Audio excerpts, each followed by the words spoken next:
আসসালামু আলাইকুম। সবাই কেমন আছেন? আশা করি সবাই অনেক ভালো আছেন। আর আল্লাহর অশেষ রহমতে আমিও অনেক অনেক ভালো আছি। তো আজকে একটা ভিন্ন রকমের ভিডিও নিয়ে চলে এসেছি।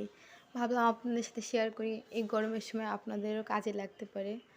তো এটা হচ্ছে আজকে বানাবো আইসক্রিম। তো আইসক্রিমের প্রথমে দুধগুলো গরম করে নিলাম। গরম করার পরে ঠান্ডা করে নিয়েছি। ঠান্ডা করার পরে তারপরে কর্নফ্লাওয়ারের মধ্যে ঠান্ডা করা দুধগুলো মিশিয়ে গুলিয়ে নিতে হবে।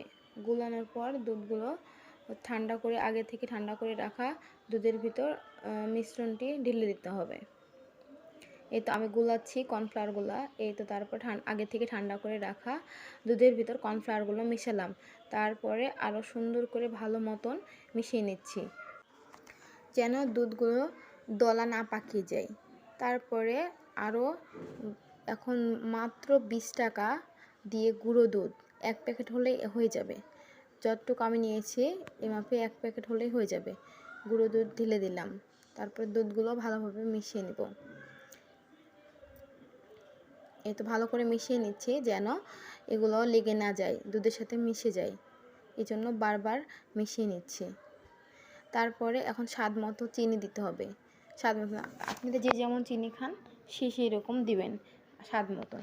তারপরে ভ্যানিলা এসেন্সটা অবশ্যই দিতে হবে, কারণ এটা হচ্ছে ভ্যানিলা আইসক্রিম। তো ভ্যানিলা আইসক্রিম খেতে চাইলে তো ভ্যানিলা এসেন্স দিতেই হবে। কেউ না দিলেও হবে, তবে দেওয়াটাই বেশি স্বাদ। তাহলে ভ্যানিলা এসেন্সের স্বাদটা পাওয়া যাবে, দোকানে কিনা আইসক্রিমের মতন স্বাদটা আসবে। তারপরে মিডিয়াম আছে দুধগুলো দিয়ে দিয়েছি আর বারবার মাঝে মধ্যে নেড়ে নিচ্ছি যেন নিচের দিকে লেগে না যায়। বারবার নেড়ে নিচ্ছি যেন না লেগে যায়। তারপরে এই যে বলক উঠছে আর দুধগুলো ক্রিমি ভাব চলে আসছে।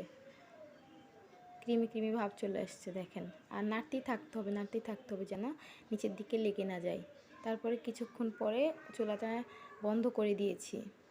তারপরে এই যে একটা ক্রিমি ভাব চলে এসছে, ক্রিমি একটা ভাব চলে এসছে, দেখেই বুঝতে পারছেন। তারপরে দুধগুলো ঢেলে নিলাম। এই যে সবগুলো একটা বাটিতে ঢেলে নিলাম। ঢেলে 1 ঘন্টার জন্য রেস্টে রাখতে হবে ফ্রিজে। 1 ঘন্টা পর বের করতে হবে। বের করে এই যে দেখেন 1 ঘন্টা পর বের করছি। করার পরে কি সুন্দর একটা ক্রিমি ভাব চলে এসেছে। দইয়ের মতন একটা সুন্দর একটা ক্রিমি ভাব চলে এসেছে। এই যে তারপরে হ্যান্ড ব্লেন্ডার দিয়ে ক্রিমগুলো বিট করতে হবে।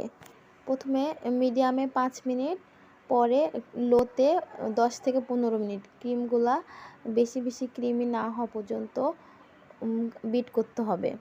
যাদের বাসায় হ্যান্ড ব্লেন্ডার নেই তাদের ব্লেন্ডার দিয়েও বিট করতে পারবেন। তবে ক্রিমগুলা অল্প করে নেবেন, অল্প করে বারবার নেবেন। তারপরে এই তো 6 থেকে 7 ঘন্টা পর আমার আইসক্রিম রেডি।